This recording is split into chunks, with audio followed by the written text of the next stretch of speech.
O quanto você está disposto a extinguir a sua reputação para que Cristo seja famoso? O quanto você está disposto a deixar de existir para dar o palco somente a Ele?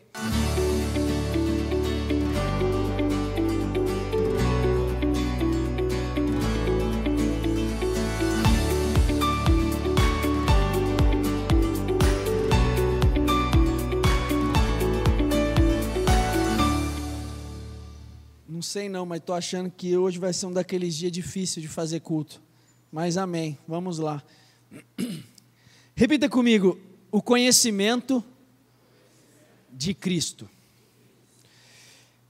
Nós precisamos entender que toda a vida cristã, toda a caminhada cristã, ela se resume e ela depende de uma coisa: como nós conhecemos a Cristo.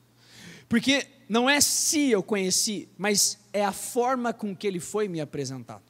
A forma com que Jesus me foi apresentado, ela pode mudar por completo. Há um mês atrás, mais ou menos, eu fiz um culto aqui nesse dia, na terça-feira mesmo, e eu falei sobre a pergunta de Jesus em Cesareia de Filipe para os discípulos. E ele disse e perguntou: quem os outros dizem que eu sou? Ou seja, a pergunta de Jesus ali, ele estava falando: e vocês? Quem dizem que eu sou? Quando ele faz a pergunta: e vocês? Quem dizem que eu sou? Jesus queria saber qual era a perspectiva que eles tinham da pessoa de Jesus. E a perspectiva natural dos homens, das pessoas fora os discípulos, era que Jesus poderia ser João, poderia ser um dos profetas, enfim. Mas Pedro faz uma confissão. Pedro usa talvez uma das frases que eu mais gosto nos últimos tempos, que Pedro usa a confissão e ele diz: tu és o Cristo, o Filho do Deus vivo. E Jesus diz a ele: olha, isso, o que foi revelado a você, não foi revelado por homens, mas foi revelado pelo meu Pai que está no céu. Ou seja, Pedro reconheceu que era Jesus. Ele falou assim: tu és o Cristo. E essa expressão tu és o Cristo não é simplesmente, eu não conheço você por uma informação, eu conheço você por conhecimento revelado, um conhecimento profundo, que não foi revelado por intermédio de homens, que não foi revelado por intermédio de livros, que não foi revelado por intermédio de teoria, mas sim um conhecimento que foi revelado por intermédio de revelação do próprio Deus. Nos dias de hoje é o Espírito quem nos revela o Filho, porque se eu pegar o exemplo do que eu disse ainda na oração inicial, os irmãos de Jesus cresceram com Jesus, eles viram Jesus crescer, eles andaram com Jesus, certamente eles brincaram com Jesus, certamente eles viveram ali com Jesus até os 30 anos, porque o ministério público de Jesus começou com 30, e a Bíblia diz, no livro de João, que esses homens não acreditavam, não criam no Senhor Jesus. Ou seja, eles conheciam Jesus? Sim, mas eles não o conheciam. Então eles conheciam, mas não conheciam. Isso acontece nos dias de hoje, isso acontece na igreja, isso acontece aqui e agora. Tem pessoas que até conhecem Jesus, mas não conhecem. Tem pessoas que já até ouviram falar de quem é esse Galileu, mas não sabem quem ele é na sua essência, na sua plenitude. E é isso que nós precisamos entender. Porque eu posso passar anos na igreja sem conhecer o Senhor. Eu posso crescer na igreja e nunca ter conhecido o Senhor. Eu posso crescer, andar com Jesus, viver com Jesus e ainda não ter tido a revelação de quem Ele é verdadeiramente. Quando nós olhamos para isso, nós vamos entender que a nossa vida depende disso. Depende de como eu conheço. Se a gente enxerga Cristo apenas como uma ponte para uma vida melhor, nós não entendemos nada. Nós precisamos entender que Cristo não é uma ponte para algo. Cristo é o fim, repita comigo, é o fim de todas as coisas. Todas as coisas são encontradas nele. Jesus não é simplesmente um meio, um método, uma peça de alta ajuda ou de alta performance, não, Ele é o fim de todas as coisas, Ele é onde tudo se inicia e tudo vai terminar nele. Por isso ele usa a expressão em Apocalipse: eu sou o alfa e o ômega, ou seja, eu sou o início e eu sou o fim, eu sou o começo e eu sou o final de todas as coisas, tudo começa em mim e tudo termina em mim. porque ele era o verbo que estava com Deus quando Deus criou. A Bíblia diz que tudo foi criado por intermédio de sua forte palavra, e no livro de Hebreus 1, capítulo 1, o escritor aos Hebreus diz que ele sustenta todas as coisas por intermédio de sua palavra. Significa que o universo é sustentado por intermédio da palavra de Cristo. Significa que o universo é sustentado e firmado por intermédio de quem ele é. E nós precisamos entender que o Senhor está nos chamando para um lugar mais profundo, porque você pode ter passado muito tempo na igreja, mas nunca ter conhecido Ele na essência, mas nunca ter conhecido Ele da forma que devemos conhecer e que Ele nos convida. Quando nós vamos ler o texto bíblico de 2 Coríntios, 2 Coríntios 5, nós vamos ver Paulo falando sobre 2 tipos de conhecimento de Cristo. O primeiro tipo é aquele que conhece a Cristo segundo a carne. E infelizmente, as igrejas estão lotadas de pessoas que conhecem a Cristo segundo a carne. Mas Paulo fala de um segundo grupo, que é aquele que conhece a Cristo segundo o Espírito. Ou seja, que o Espírito nos revela, que o Espírito nos abre os olhos, que o Espírito nos faz enxergar. Nós precisamos entender que o conhecimento de Cristo é o ápice do cristão, é o ponto mais alto. Porque, entenda que, por que é tão importante nós nos aprofundarmos sobre o conhecimento de quem Jesus é? Porque esse é o ápice da história. Nós precisamos entender que Jesus, ele não é simplesmente um coadjuvante, Jesus é o protagonista. Jesus não é o coadjuvante da história, Jesus é o protagonista de toda a história. Jesus não é aquele que veio simplesmente para complementar algo, não, ele é o protagonista, porque tudo foi feito por intermédio dele, e para ele são todas as coisas. Então Jesus não é apenas uma coisa ou alguém, mas ele é o fim supremo de todas as coisas. E nós precisamos entender que conhecer o Senhor, conhecer a Cristo de forma revelada, é o ápice de todo cristão. Paulo ainda usa a expressão, e ele fala que em Filipenses 3, ele diz que o conhecimento de Cristo e a sua sublimidade, ou seja, ele começa o Filipenses 3 e ele fala sobre isso. Ele falou: o que eu quero é conhecer a Cristo, o que eu considero tudo como esterco para poder ganhar Ele, etc. E ele fala que tudo comparado a Ele se torna como esterco, que tudo comparado à grandeza, à suprema grandeza do conhecimento de Cristo é como lixo, é como esterco. E ele conclui o capítulo 3 de Filipenses dizendo que a maturidade cristã é isso. Filipenses 3,15, ele está concluindo o capítulo 3, o capítulo que ele vem falando de todas as suas credenciais, vem falando de tudo. Filipenses 3,15, todos, pois, repita comigo, que somos maduros, tenhamos este modo de pensar, ponto e vírgula. Qual o modo de pensar? Tudo que ele falou antes. E tudo que ele falou antes foi o quê? Que nós devemos considerar tudo como esterco, que comparado ao Senhor, tudo é menor, que comparado a Cristo, tudo é insignificante. Então, essa mentalidade aqui, é a mentalidade, é o ápice da vida cristã. É entender, todos, pois, que somos maduros, tenhamos este mesmo modo de pensar. E se em alguma coisa vocês pensam de modo diferente, também isto, repita comigo, Deus revelará para vocês. Paulo está deixando claro que a maturidade cristã está diretamente ligada com o conhecimento de Cristo. Outro ponto, na parte final do versículo ele diz: se alguns pensam de forma diferente, Deus os revelará. O que ele está dizendo? Espera aí, talvez hoje, no dia de hoje, você não pensa dessa forma. E quando eu digo não pensa, não é na teoria, mas não pensa de forma interna, revelada, profunda, que vem daqui, que vem de dentro de você. E aqui Paulo diz que Deus revela, não é homens. Então, Paulo mesmo é um que diz no livro de Gálatas, ele fala assim: olha, este evangelho cujo qual eu recebi não foi me revelado a homens. Esse evangelho cujo qual eu recebi não foi me revelado por homens, não foi me revelado por intermédio de pessoas, mas sim pelo próprio Jesus. E nós precisamos entender que quanto mais nós nos aproximamos do Senhor, quanto mais nós nos achegamos a Ele, nós vamos sendo transformados, mudados, regenerados. E é isso que o Senhor nos chama. Pensa que assim, quanto mais tempo você passar exposto à glória de Deus, mais transformado à imagem de Jesus você será. Por isso que nós falamos sobre você cultivar o lugar secreto, por isso que nós falamos sobre você cultivar a presença, porque quanto mais tempo você é exposto à glória de Deus, é como se fosse uma radiação. Quanto mais você é exposto àquela radiação, mais você vai sofrer mutações, mais você vai sofrer mudanças, mais você vai sofrer transformações no seu corpo, na sua mente, no seu espírito.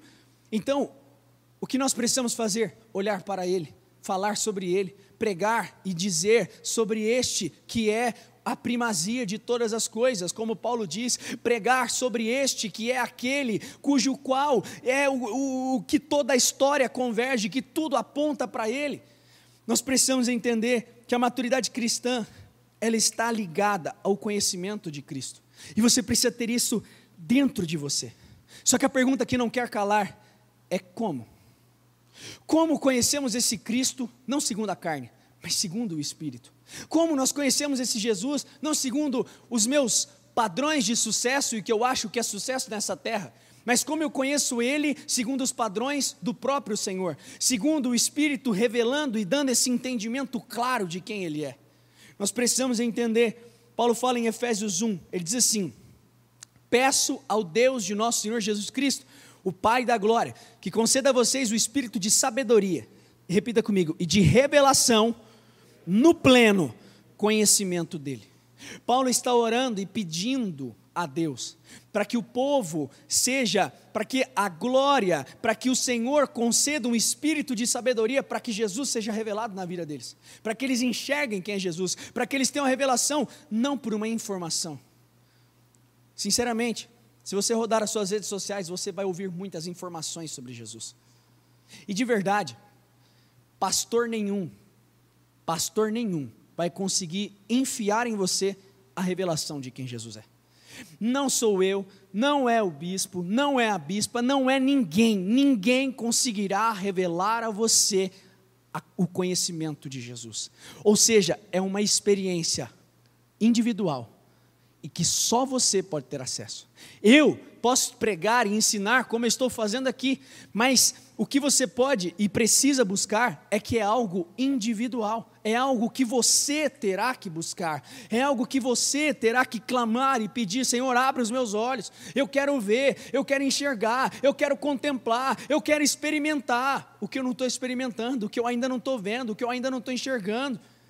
Então, nós precisamos entender que a revelação, ela não vai vir por homens, a revelação não vai vir por pessoas, a revelação vem por intermédio do Espírito, e é Ele quem abre os nossos olhos, é Ele quem nos faz enxergar o que não temos enxergado. Nós podemos estar na igreja, versículo 18, peço que Ele ilumine os olhos do coração de vocês. O que isso significa? Que você pode estar na igreja, e seus olhos do coração estar fechados. Você pode estar na igreja, você pode ter uma informação sobre Jesus, mas você não tem revelação sobre quem Ele é. E é esse o ponto que o Senhor nos chama. Espera aí, o Senhor não quer mais uma informação, o Senhor não quer mais um livro que fala sobre Ele, o Senhor quer o conhecimento dEle. O Senhor não quer mais uma informação teológica sobre quem Jesus foi, ou arqueológica, de onde Ele pisou. Ele quer um conhecimento revelado de quem Cristo é, e é isso que Ele deseja para mim, para você. Por quê? Porque esse é o ápice da vida cristã, esse é o ponto mais alto, é quando nós conhecemos a Cristo.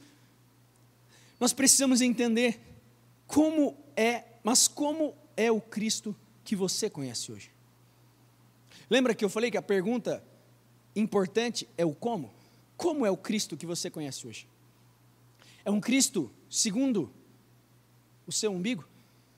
É um Cristo que está mais preocupado em te fazer ganhar dinheiro do que te tornar santo? É um Cristo que está mais preocupado em fazer ter sucesso do que te santificar, do que te fazer um homem separado, do que ensinar você sobre pecado? É um Cristo que passa a mão na sua cabeça e que diz que está tudo bem, não tem problema você pecar, mas Ele nunca te confronta? Não, eu digo a você, o conhecimento revelado de Jesus, Ele expõe as nossas misérias à nossa cara, Ele quase que expurga de nós tudo aquilo e mostra, você é esse mesmo, você é ruim. E não caia nesse evangelho de autoajuda que diz que você é bom, que você pode. Não, você não pode nada, porque Paulo disse: todos pecaram e carecem da glória de Deus. E se esse homem disse isso, o que sobra para mim e para você? Nada, absolutamente nada. O Senhor está nos puxando para um nível profundo.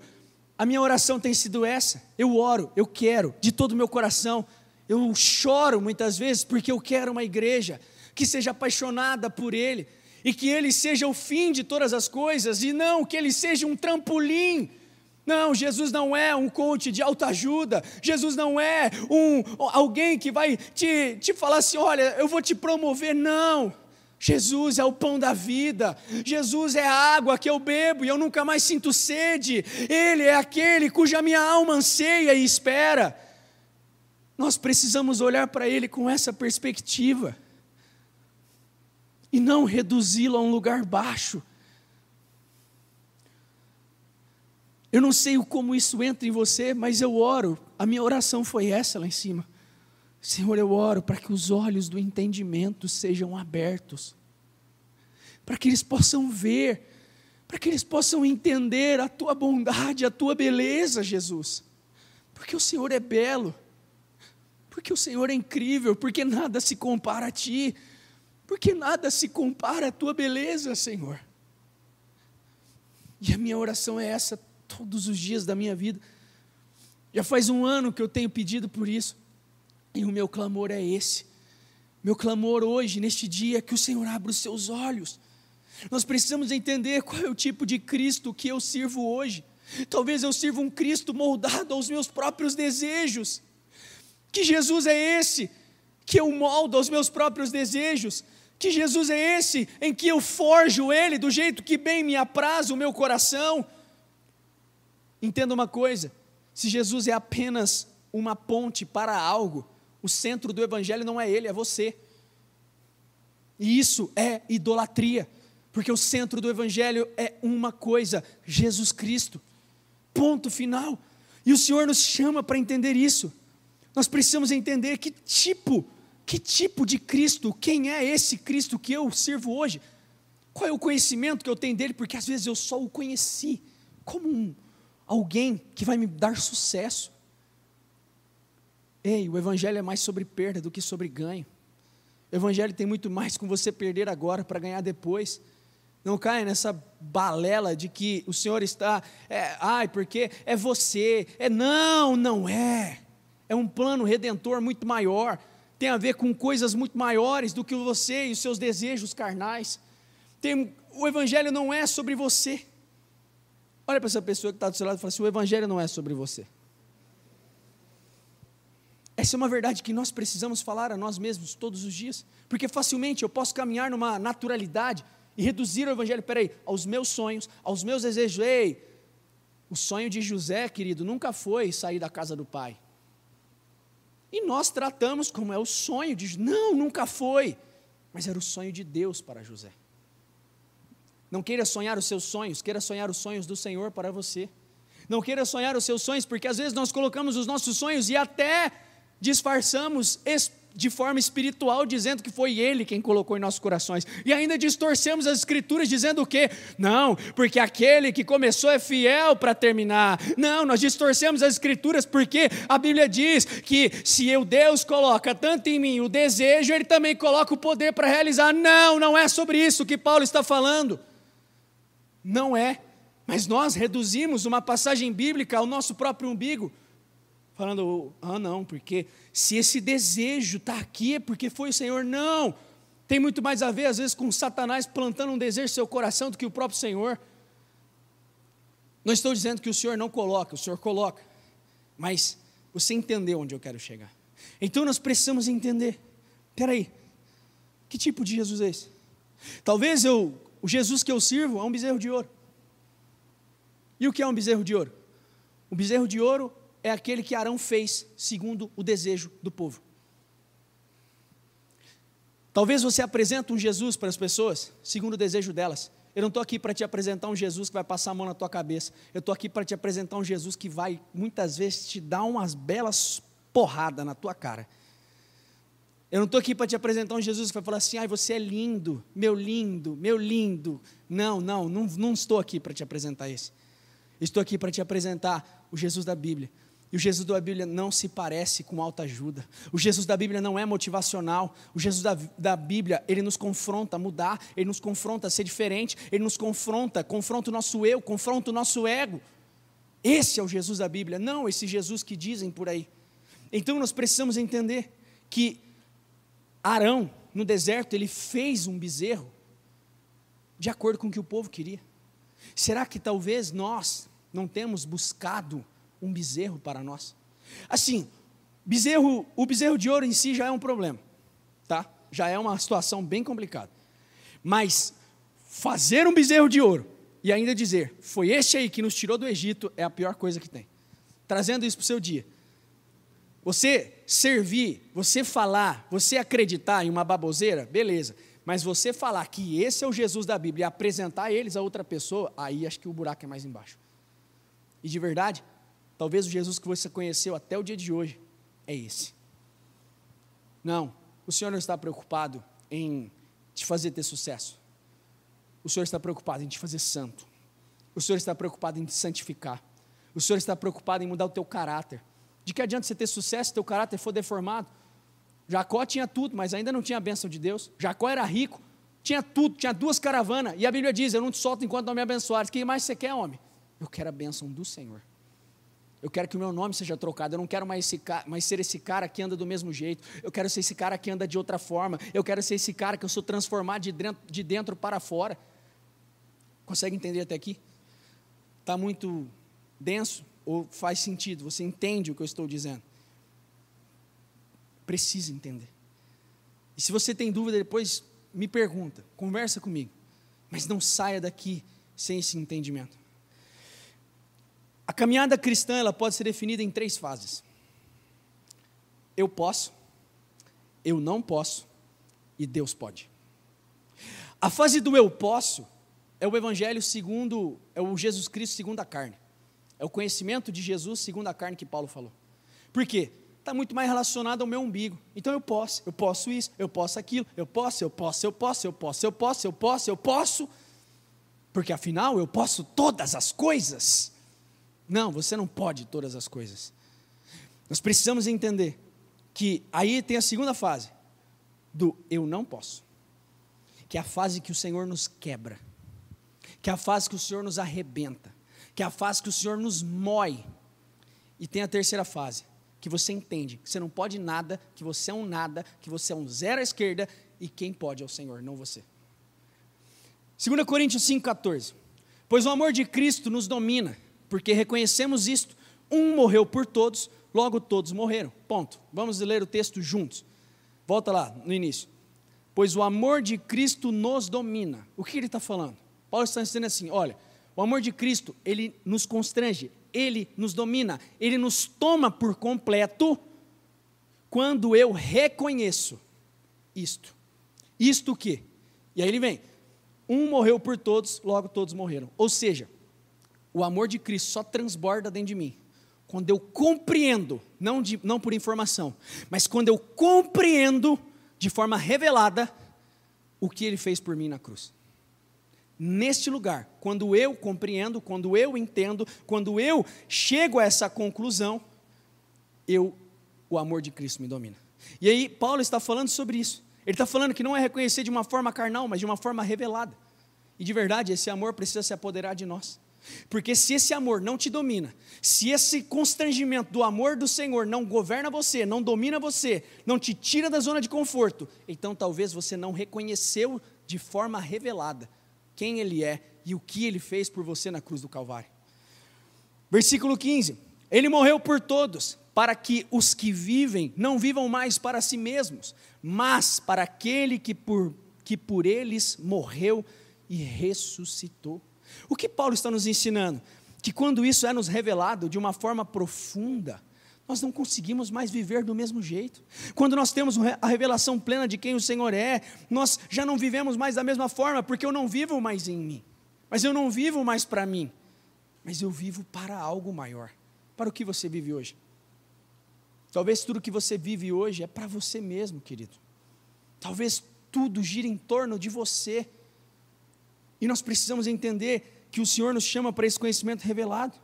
Nós precisamos entender que quando Paulo diz que quando nós vivemos para aquele que morreu por nós, essa é uma resposta. É uma resposta, a única resposta possível, a resposta direta à revelação de Deus, a revelação de quem o Senhor é, a revelação da plenitude do Filho, nós precisamos entender, nesse versículo 15, Paulo está nos ensinando que quando chegamos, podemos facilmente viver para nós mesmos. Quando você chega aqui, facilmente você pode ser o centro de tudo. É o seu problema, é a sua dor. E tem gente que às vezes faz isso até com um pastor, tá?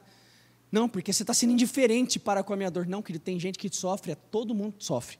Tem muita gente sofrendo. O seu problema, você, não é a última coisa, nem a última bolacha do pacote. Tem muita gente que sofre. Mas tem gente que acha que é você, e o seu sofrimento é maior do que de todo mundo. Não, não é. E vai por mim, se você for a fundo, você vai perceber que o seu sofrimento não é nada.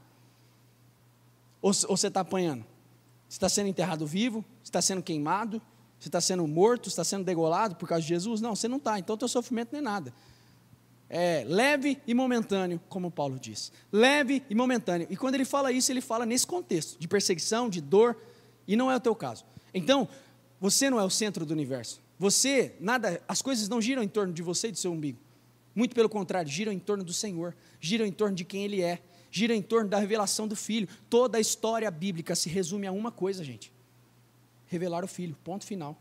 É a única coisa que se trata da Bíblia, é isso. É sobre a revelação de quem Jesus é, ponto. Sabe por que Jesus fez milagres? Jesus não era mágico que fazia milagre para entreter a multidão. Jesus fazia milagres para que eles entendessem a compreensão, que eles tivessem uma revelação divina de que Ele era o Filho de Deus. Milagre não é entretenimento. Milagre não é para você, e o fim do milagre não é você mesmo. Não é você se gloriar em você, mas o fim do milagre é a glória de Jesus. É para que Jesus seja glorificado, é para que Jesus seja exaltado. E às vezes nós podemos distorcer isso, porque às vezes nós queremos muita glória, muita coisa, e ainda disfarçamos e falamos, mas é para a glória do Senhor. Será? Será mesmo que é para a glória do Senhor ou é a glória sua? Será mesmo que é para a sua glória, para a glória de Jesus, ou para que você seja conhecido? O quanto você está disposto a extinguir a sua reputação para que Cristo seja famoso? O quanto você está disposto a deixar de existir para dar o palco somente a Ele? Porque essa é a minha função, é isso que eu estou fazendo, e que eu tento fazer todos os dias. Sou perfeito? Não. Vou falar como Paulo, não julgo que eu alcancei isso, mas uma coisa faço, eu prossigo para o alvo, e o alvo é Ele é o meu alvo, Ele é meu foco, Ele é meu objetivo. E se você vem nas minhas reuniões, você já ouviu eu falar dezenas e dezenas, talvez centenas de vezes a mesma coisa. Versículo 16, assim que nós daqui por diante a ninguém conhecemos segundo a carne. E se antes conhecemos Cristo segundo a carne, já agora não o conhecemos deste modo. Aqui Paulo está falando sobre os dois conhecimentos de Cristo: segundo a carne e o conhecimento segundo o Espírito. O conhecimento segundo Deus, o conhecimento revelado, o conhecimento que vem de Deus. Não conhecimento que vem de informação, não conhecimento que vem de alguma coisa, mas o conhecimento pleno. Você vê, e aqui também nos dá a entender que existem dois grupos de pessoas. Eu queria poder falar que o segundo grupo, o primeiro grupo, aliás, o que conhece segundo a carne, só está lá fora no mundo, mas infelizmente está aqui na igreja. Porque tem muita gente que conhece Jesus. Quando eu digo segundo a carne, eu estou referindo segundo aos seus próprios desejos. E tem muita gente que conhece esse tipo de Jesus.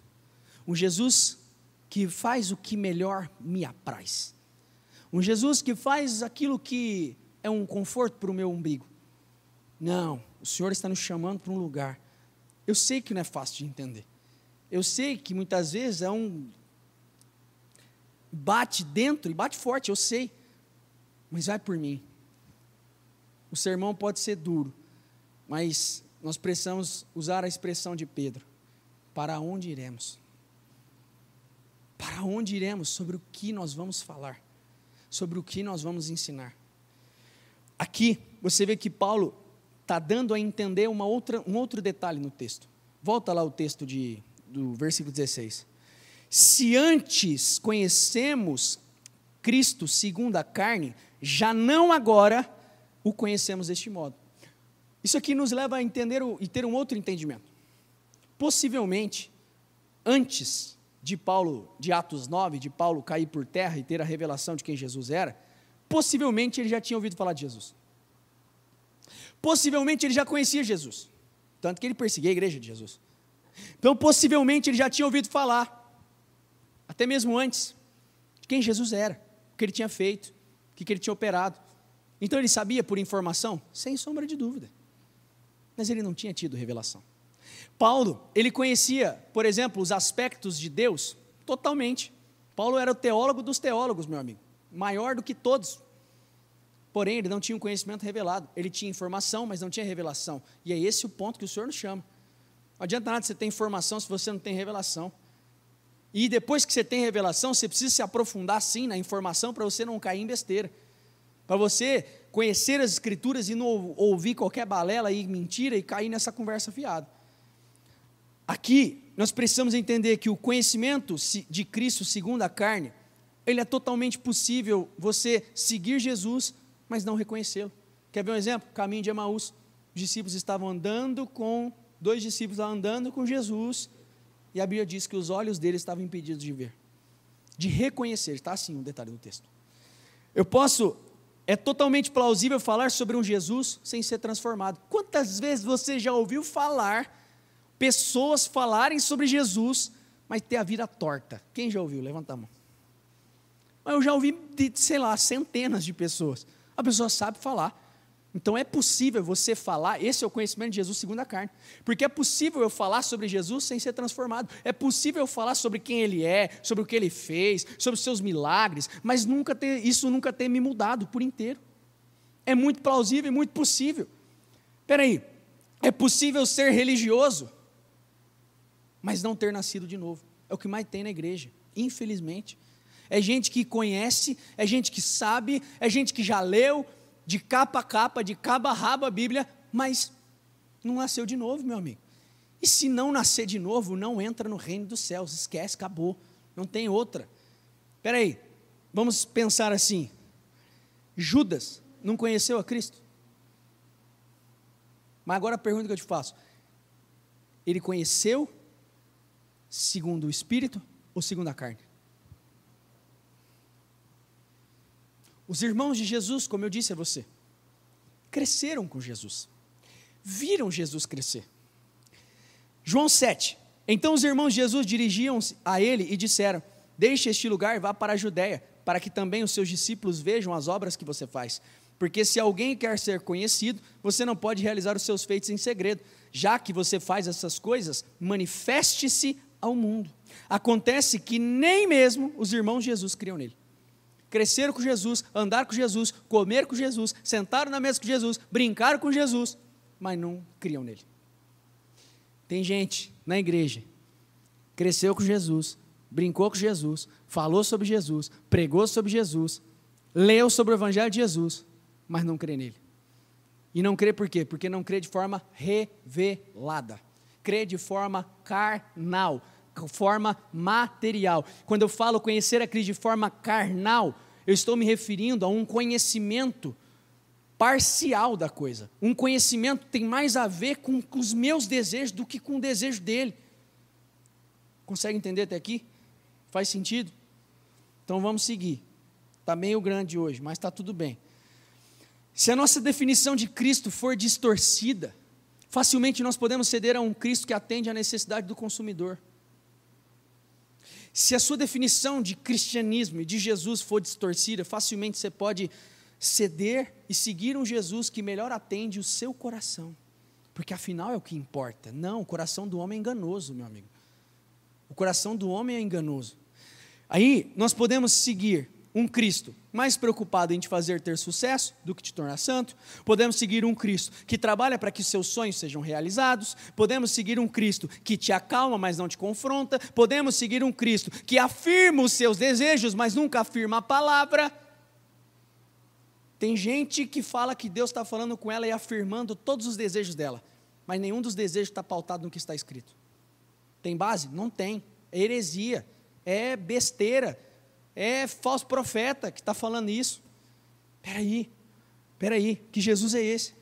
Conhecer Jesus segundo a carne não tem o poder de me transformar.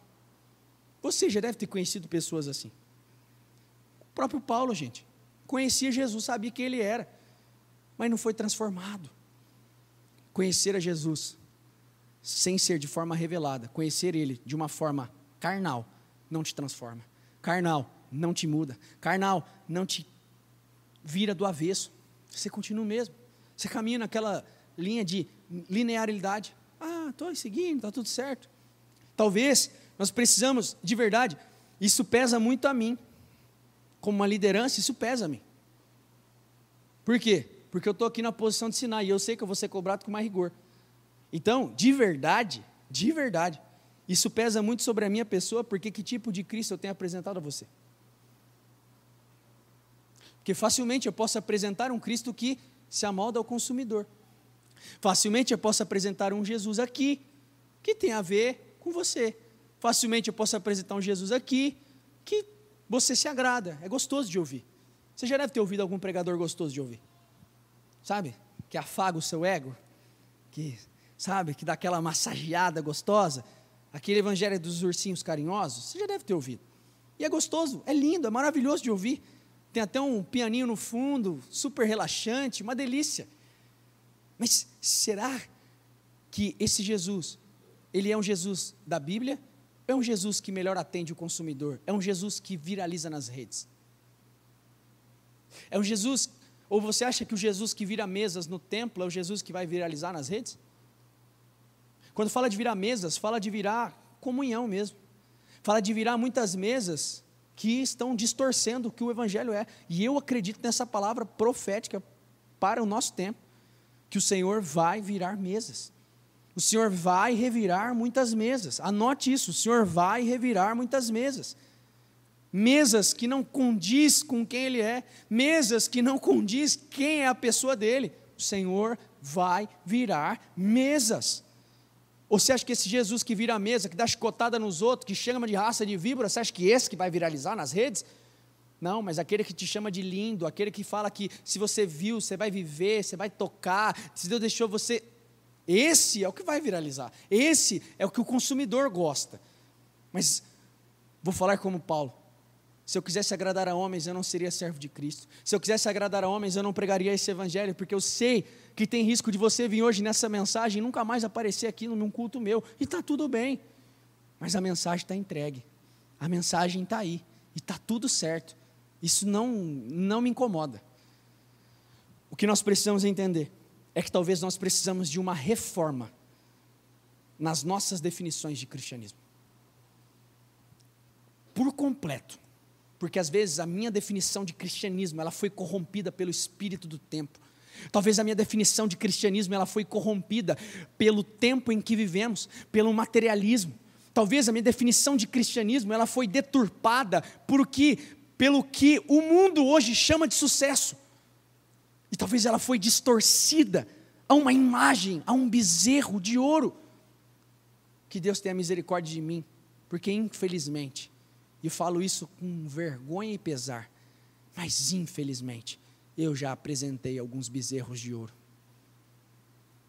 Eu disse, esse aí é o Cristo. Não, nunca foi. E que Deus tenha misericórdia da minha vida, e que tenha da nossa. Mas nós não podemos ser esses que ainda apresentam e dizem, aí ó, esse é o que te tirou. Não, não é. Não tem nada a ver com ele. O Senhor nos chama a entender. Talvez as nossas definições de cristianismo atual, elas precisam ser atualizadas. Melhor dizendo, elas precisam voltar às origens. Atualizada não, porque o Evangelho não atualiza, mas voltar ao que nunca deveria ter perdido. Voltar ao que era desde o início na igreja primitiva. Consegue entender até aqui? Vamos lá. A primeira fase, que é o eu posso, ela pode facilmente ser interpretada como fé. De verdade, tem muita gente que confunde fé com presunção, orgulho. E tem gente que chama de fé aquilo que é orgulho, aquilo que é presunção humana. Êxodo 2:11. Naqueles dias, sendo Moisés já homem feito, saiu para visitar os seus irmãos, e viu o trabalho pesado que faziam. Viu também que certo egípcio espancava um hebreu, um do seu povo. Olhou para todos os lados, e vendo que não havia ali ninguém, matou o egípcio e o escondeu o corpo na areia.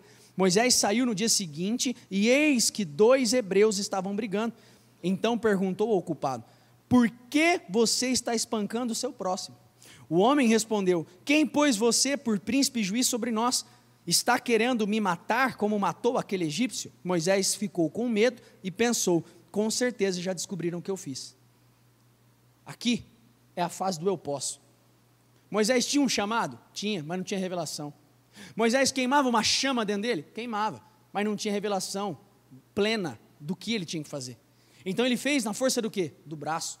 E quando você faz na força do braço, é isso aqui. É vergonha, é frustração. E talvez você, eu não sei qual fase você está. Talvez você está na fase do eu posso, como Moisés. Talvez tenha até um chamado, mas não tem revelação. Talvez você até tenha uma confiança, mas é uma confiança na carne. E Paulo vai falar isso em Filipenses 3. Ele fala claramente, porque nós é que somos a circuncisão, nós que adoramos a Deus no Espírito e gloriamos em Cristo, em Jesus, em vez de confiarmos na carne. Paulo está falando sobre o quê? Eu confio em Jesus e não confio na minha carne, eu não confio no meu eu não confio nas minhas habilidades, eu não confio nas minhas capacidades, porque eu entendo que não é sobre mim, mas facilmente pode ter pessoas. O que isso tem a ver com o conhecimento de Jesus? Tudo. Porque às vezes na primeira fase, eu conheço a Cristo dessa forma. Eu conheço a Cristo desse jeito, que está muito mais voltado a mim, que está muito mais voltado ao eu posso, ao eu vou, e não para de ser eu. E o nós? E o ele? Cadê? Não existe. Então facilmente, nós precisamos entender que essa primeira fase, o cristão ele vive para si, utilizando de Cristo apenas como um trampolim, não como o fim supremo de todas as coisas. Aqui nós entramos na segunda fase do Moisés, que é a fase do não posso. Moisés se exila no deserto. Eu vou correr um pouco, senão não vai dar tempo por causa do horário. Moisés se exila no deserto, e ali no deserto, a carne dele é esmigalhada. Ali no deserto ele é moído. Ali no deserto ele passa por uma escola, e o deserto é a escola do Espírito. O deserto é a escola que nos forja. O deserto é a escola que me muda, que me transforma. O deserto é aquele que me ensina. O deserto, repita comigo, o deserto é pedagógico. Vai por mim, você vai aprender muitas coisas no deserto. E aqui, você precisa entender que Moisés foi moído no deserto. Deuteronômio 8 diz: lembre-se de todo o caminho pelo qual o Senhor, o seu Deus, os guiou no deserto durante esses 40 anos, para humilhar vocês, para pôr vocês à prova, para saber o que estava no coração de vocês, se guardariam ou não os seus mandamentos. Ele humilhou vocês e os deixou passar fome. O deserto, na vida de um cristão, ele marca o fim do eu. Bendito é o deserto que elimina e que mata o nosso ego. Glorioso é o deserto que mata o meu eu. Glorioso é o deserto que me faz assim, ser moído e não sobra nada. Porque nós precisamos entender que o deserto marca o fim de si mesmo e a mortificação do eu. 2 Coríntios 1:8. Porque não queremos, irmãos, que vocês fiquem sem saber que tipo de tribulação nos sobreveio na província da Ásia. Foi algo acima das nossas forças, a ponto de perdermos a esperança até da própria vida. De fato, tivemos em nós, repita comigo, tivemos em nós mesmos a sentença de morte. Agora repita comigo, para quê? Mais uma vez, para quê? Mais uma vez, para quê? Não confiássemos em nós mesmos. O que Paulo está falando? Passei por um perrengue, meu amigo, quase morri, o pau quebrou para o meu lado, o negócio fedeu, deu ruim, sofri, doeu, machucou, achei que ia morrer, mas era para que eu não confiasse em mim mesmo. O deserto é para isso, para que você não se apoie na força do seu braço, para que você entenda que não é sobre o que você faz, mas sim sobre o que Ele pode fazer. O deserto é o lugar onde o Senhor nos esmigalha, o deserto é o lugar onde nós vamos sendo forjados, o deserto é o lugar onde nós vamos sendo moídos, e aí eu chego no ponto que Deus pode fazer. Então talvez a luta, o problema, a situação, ela é uma bênção na nossa vida, porque ela nos ensina, ela é pedagógica, ela é maravilhosa, ela te torna mais forte, ela te torna mais intenso, ela te torna mais dependente de Deus. O deserto é um lugar de esterilidade, gente, e é na esterilidade que Deus decide revelar a glória dele. O deserto é um lugar estéril, é um lugar, e o Senhor quer homens que não confiam em si mesmo, mas que confiam no Cristo. O Senhor quer esse tipo de homem. E sabe o que nós precisamos entender? O deserto, ele preparou, ele deixou o coração de Moisés pronto para o encontrar com Deus na sarça. Se eu não passo pelo deserto, eu não encontro Deus na sarça. Se eu não passo pelo deserto, eu não vejo o Senhor lá. Ei, eu não sei o que você passa hoje, mas está tudo bem, está tudo bem, o Senhor ainda será glorificado. Ah, mas na minha dor sim, Ele será, vai por mim, Ele será. Só que nós precisamos entender para onde o Senhor está nos chamando. O deserto, no lugar da esterilidade, foi onde Deus se revelou a Moisés. No lugar da esterilidade, foi o lugar onde Deus falou. O deserto, tem uma frase do Samuel Whitefield que diz: o deserto é o lugar onde Deus fala, onde a sarça queima. E é esse o lugar, porque o deserto é um lugar sem distrações, você não tem para onde olhar, você só tem uma coisa. E bendito é o deserto que te prepara, e prepara o teu coração para encontrar com o Senhor. Todas essas 3 fases que eu estou te falando, eu passei por elas. Passei pela primeira fase do eu posso, orgulhoso, nossa, achava que era o bicho, mas eu passei também, sofri um baque tão grande que eu passei pela fase do eu não posso nada, até eu entender, e nesse momento que eu estava lá totalmente quebrado, eu pude ver o Senhor mexendo, e eu entendi que realmente eu não podia nada, mas que o Senhor podia. Amém? Se coloque de pé.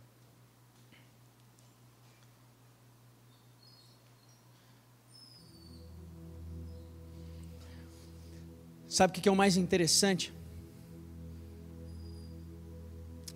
O deserto, além de ser um lugar estéril, ele revela a nossa incapacidade. E de muitas vezes a nossa incapacidade de fazer coisas simples. É a coisa mais simples do que fazer filho. Mas o deserto de Ana era a esterilidade. E eu acredito que o deserto, ele faz isso. Ele expõe diante de nós a nossa incapacidade. E de propósito, para que a gente venha entender que não é sobre o que eu faço, que é sobre o Senhor. Para a gente entender que é nesse lugar de esterilidade que a glória dele é revelada. Eu peço de todo o coração que o Senhor abra os olhos e que você veja. Algumas pessoas já falaram para mim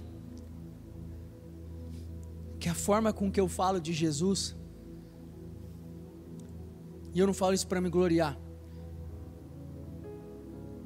mas tem paixão.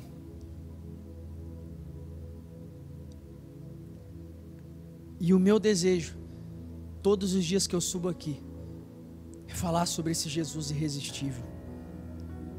Esse Jesus que ao mesmo tempo que vira as mesas, Ele é aquele que diz que vai ao Pai, mas não vai me deixar só.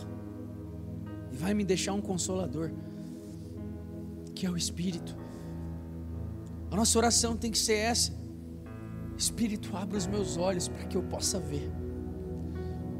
Abra os meus olhos para que eu possa enxergar. Aqui Moisés, quando ele encontra Deus na sarça, ele vai para a terceira fase, que é onde Deus pode.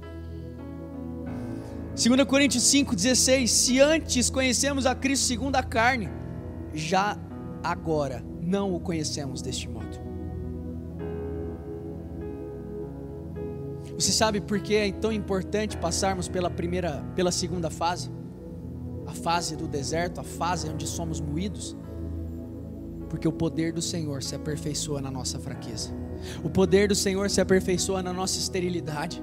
O poder do Senhor se aperfeiçoa nas nossas incapacidades. O poder do Senhor se aperfeiçoa nas nossas imperfeições. O poder do Senhor se aperfeiçoa onde nós mais sofremos. O poder do Senhor se aperfeiçoa onde você entende que não é nada e que tudo vem dele. Quando chegamos nessa terceira fase, nós já entendemos. O cristão, ele já não vive mais para si, mas ele vive para aquele que morreu por ele. Nós precisamos entender que o Senhor nos chama para este lugar. O Senhor nos chama para viver para aquele que nos amou primeiro. Agostinho diz: Deus escolhe instrumentos frágeis para que o poder seja dele. Ou seja, o Senhor escolhe nós que somos vasos de barro, mas dentro Ele guarda um tesouro. Dentro Ele guarda um tesouro. Mas nós somos frágeis como barro, mas lá dentro existe um tesouro, e nós precisamos entender que é sobre isso. Espera aí, eu não posso seguir e ceder para esse tipo de Jesus, um Jesus que é deturpado. A minha oração é essa, para que você conheça o Senhor, para que você entenda quem Ele é, para que você compreenda de forma revelada. 2 Coríntios 4,4: nos quais o Deus deste mundo cegou o entendimento dos descrentes, para que não lhes resplandeça a luz do Evangelho da glória de Cristo, o qual é a imagem de Deus. Porque não pregamos a nós mesmos. Eu não estou aqui pregando sobre mim, eu não estou aqui falando sobre as minhas vitórias, eu não estou aqui falando sobre as minhas conquistas, eu não estou aqui falando sobre a minha pessoa, porque eu não tenho nada para oferecer. Então eu não prego sobre mim, eu não falo sobre mim, eu não falo sobre a minha exaltação. Eu estou falando sobre a glória do Filho, eu estou falando sobre aquele que é digno de ser adorado, glorificado e honrado pelos séculos dos séculos. Não, eu não prego a mim mesmo. Por favor, entenda o que eu estou falando. E que o Senhor queime o seu coração. E que você saia daqui hoje mais apaixonado por Ele. Que você saia daqui hoje queimando de amor por Ele. Que o clamor da nossa geração seja o clamor de Paulo: o que eu quero é conhecer a Cristo e o poder da sua ressurreição. O que eu quero é conhecer a Cristo e o poder da sua ressurreição. O Senhor nos chama para este lugar, para nós orarmos. Você precisa entender: Cristo não quer melhorar você. Cristo quer que morramos, sejamos ressuscitados com Ele. Ele não está aqui para te motivar, Ele não está aqui para te melhorar, Ele está aqui para que você morra para você e ressuscite com Ele. Que o clamor e o nosso clamor seja o clamor de Filipenses 3,10. O que eu quero, repita comigo: o que eu quero é conhecer a Cristo e o poder da sua ressurreição. Que esse seja o nosso clamor, que esse seja a nossa oração. Então, com seus olhos fechados, que você comece a orar e fazer dessa passagem a sua oração. Então diga: Senhor, eu quero, Senhor, eu quero, Senhor, eu quero, Senhor, eu quero. Eu não quero conhecer esse Cristo que o mundo me apresenta. Eu não quero conhecer esse Cristo que o mundo me mostra. Eu não quero conhecer esse Cristo que o mundo mostra a minha pessoa. Não, eu não quero, mas eu quero conhecer esse Cristo da Bíblia, esse Cristo irresistível, esse Cristo, meu Deus, que eu tenho ouvido falar, esse Jesus que me muda, esse Jesus que me confronta, esse Jesus que expurga de mim aquilo que é ruim, esse Jesus que me transforma por completo, que me muda por completo, que me transforma de dentro para fora. Então diga isso ao Senhor: Senhor, eu estou aqui. Ah, Senhor, o Senhor sabe O Senhor sabe, meu Deus, o Senhor sabe que a minha oração é essa. O Senhor sabe, Espírito Santo, e eu clamo, e o meu clamor dessa noite é esse: abra os nossos olhos, abra os nossos olhos, abra os nossos olhos, Senhor. Aleluia, oh aleluia. Isso, diga a Ele ao Senhor, diga a Ele, fala: Espírito Santo, abra os meus olhos. Eu não quero conhecer esse Jesus deturpado, eu não quero conhecer esse Jesus motivacional, Senhor. Não, mas eu quero esse Cristo vivo, eu quero esse Cristo irresistível. Eu quero, Senhor, eu quero. Diga isso a Ele, diga isso a Ele. Fala: Senhor, eu estou aqui. O que eu quero é conhecer a Cristo e o poder da sua ressurreição. Se você entende e se você está na fase do deserto, comece a dizer: Senhor, eu reconheço, eu realmente não posso nada, eu realmente sou um miserável. Tem misericórdia de mim, Senhor. Tem misericórdia de mim, Senhor. Tem misericórdia de mim, Senhor.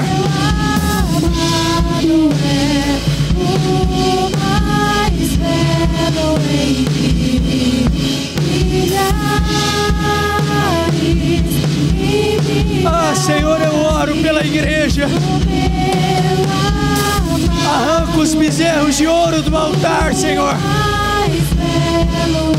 Arranca, Senhor, arranca os bezerros de ouro em nossos corações. Arranca, Senhor, os bezerros de ouro em nosso coração. Arranca, Senhor, arranca, porque conhecer a Cristo segundo a carne é uma doença, Senhor, é uma doença. Então nos cure dessa doença e se revele a nós, ó Espírito. Abra os nossos olhos, Senhor. Aleluia.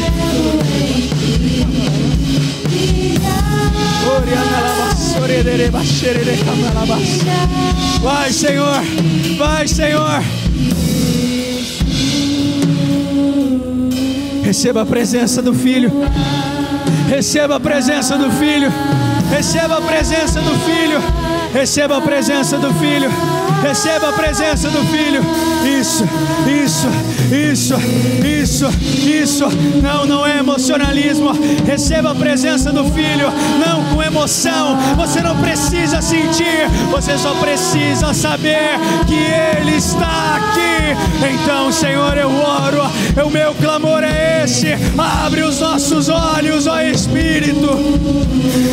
Em nome de Jesus, receba a presença de Deus agora. Receba a presença daquele que estava no Éden. Receba a presença daquele que tem os olhos como chamas de fogo. E seja cheio. Isso. Clame, porque a sua vida depende disso. A sua vida depende disso. Aleluia. Oh, aleluia. Ah, Senhor, a minha oração é essa. Eu oro, Senhor, e eu te peço: abre os nossos olhos, Senhor. Abre os nossos olhos. Abre os nossos olhos, Senhor. Nós não queremos te conhecer segundo o mundo. Nós não queremos te conhecer segundo a carne. Não, Senhor, nós não queremos.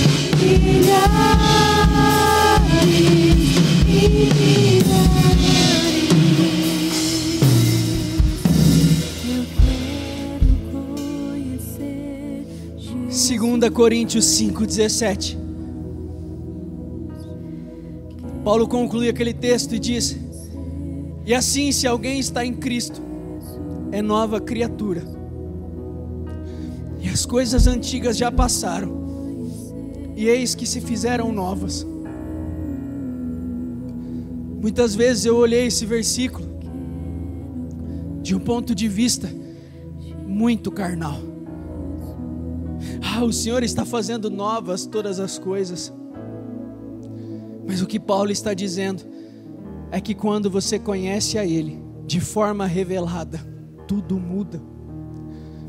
Tudo é diferente. Você não é mais o mesmo. As suas orações não são mais as mesmas. você entende que não se trata sobre você. Com seus olhos fechados, fala com Ele. Fala com Ele. Ah, Senhor, nós confessamos como Pedro, Senhor, e nós proclamamos: Tu és o Cristo, o Filho do Deus vivo. Tu és o Cristo, o Filho do Deus vivo. Tu és o Cristo, o Filho do Deus vivo. Em nome de Jesus. Tu és o Cristo. Tu és o Cristo. Tu és o Cristo. Em nome de Jesus. Receba a presença de Deus. Receba a presença de Deus. Uma nova criatura só nasce quando o eu morre. Uma nova criatura só é gerada quando o eu deixa de existir. Então elimine hoje o eu posso da sua vida e diga: Senhor, o Senhor pode. O Senhor pode. O Senhor pode. Eu não posso, mas o Senhor pode. Eu não posso, mas o Senhor pode. Em nome de Jesus. Em nome de Jesus. Receba a presença do Filho. Receba a presença do Filho. Em nome de Jesus. Seja cheio do Espírito Santo. Ô Espírito Santo, a minha oração é essa: abre os nossos olhos, Senhor. Abre os nossos olhos, porque nós queremos ver. Nós queremos ver. Nós queremos ver. Essa é a minha oração, Senhor. Essa é a minha oração. Essa é a minha oração. Abre os nossos olhos, ô Espírito Santo. Abre os nossos olhos para que possamos ver a pessoa de Jesus. Ah, Senhor, abre os nossos olhos.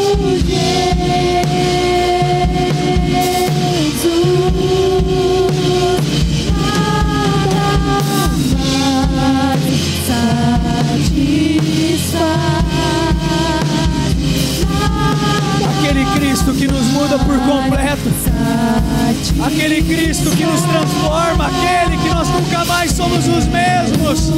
Receba a presença dele. Seja cheio agora. Seja cheio agora. E eu quero que você comece a abrir a sua boca e comece a glorificar o Filho e a dizer: Senhor, Tu és digno. Senhor, Tu és digno. Tu és a minha glória. Tu és a minha coroa. Tu és a minha porção. Tu és o meu refúgio. Tu és, Senhor. Tu és o que a minha alma buscou. Ah, Senhor, revela a nós. Revela a nós o Filho, Senhor. Revela, Senhor. Revela a nós o Filho. Revela a nós o Filho. Revela a nós o Filho. Em nome de Jesus. Em nome de Jesus.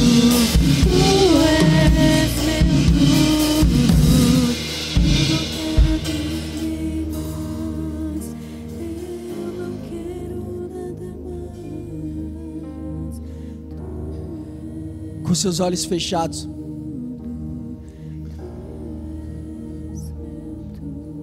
não diga nada, apenas perceba a presença dele.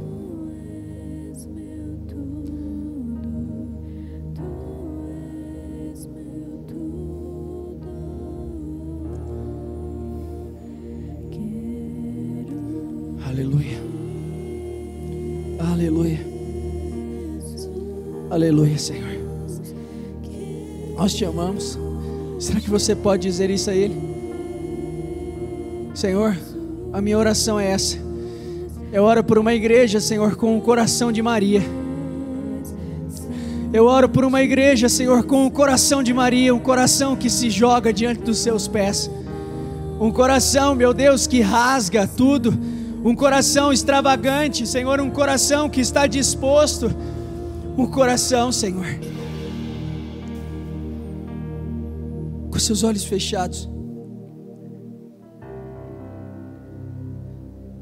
escute o que eu vou dizer a você.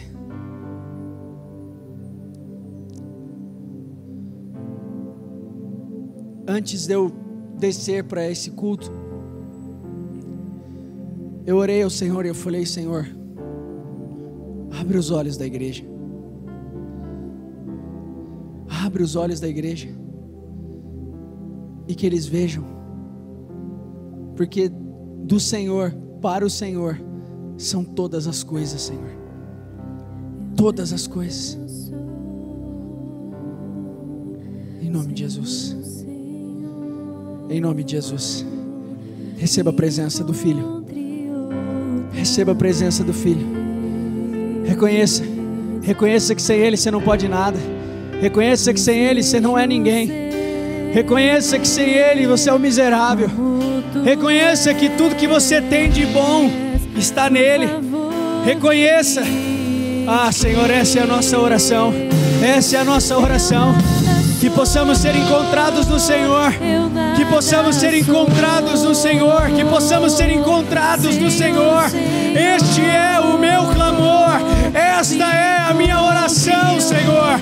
Eu oro por uma igreja apaixonada. Eu não quero, Senhor, uma igreja morta.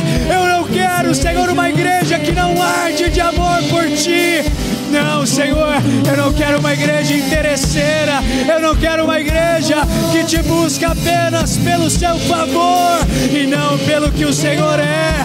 Vem, Espírito Santo, vem sobre a Tua igreja. Vem, meu Deus, sobre essas pessoas. Em nome de Jesus. Em nome de Jesus, receba a presença dEle, receba o poder dEle, receba e seja renovado no Espírito, seja renovado no Espírito. E se você ora em outras línguas, comece a liberar isso agora, porque essa é uma expressão de adoração. Então libere e comece a glorificar o Senhor e diga: isso, glorifique a Ele, glorifique a Ele, glorifique a Ele. Deixa sair de você, deixa sair de você o mais perfeito louvor.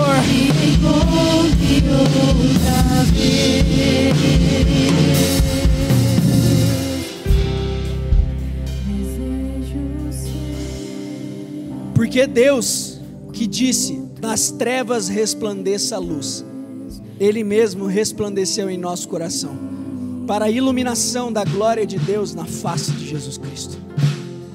Deus é revelado na face de Jesus. Você só encontra o Pai pelo Filho, somente por Ele. Com seus olhos fechados. Eu não acredito que essa é uma noite comum. Acredito que hoje o véu está sendo removido. O véu está sendo removido. Aquele véu que te impedia de acessar, aquele véu que te impedia de experimentar o Filho de uma forma profunda. A minha oração é essa, Senhor. Eu oro para que o Senhor seja revelado a eles, não por carne ou sangue, mas pelo Espírito do Senhor. Então abre, Senhor, abre os nossos olhos, abre os nossos olhos, em nome de Jesus. Adore a Ele, adore a Ele, adore a Ele. Esses últimos momentos que nós temos, deixa sair de você e diga isso. Adore a Ele, adore a Ele.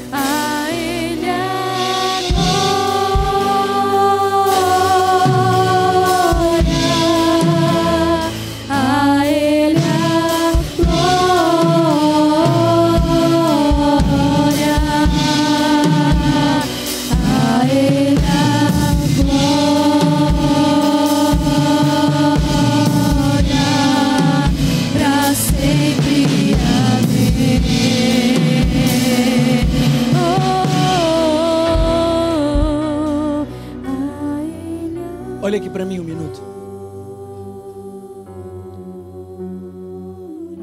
Tome essa decisão de todos os dias perseguir esse Cristo e não esse Cristo falso, bezerro de ouro. Que Deus tenha misericórdia de nós das vezes em que apresentamos um bezerro de ouro. Chega de um Cristo segundo a carne.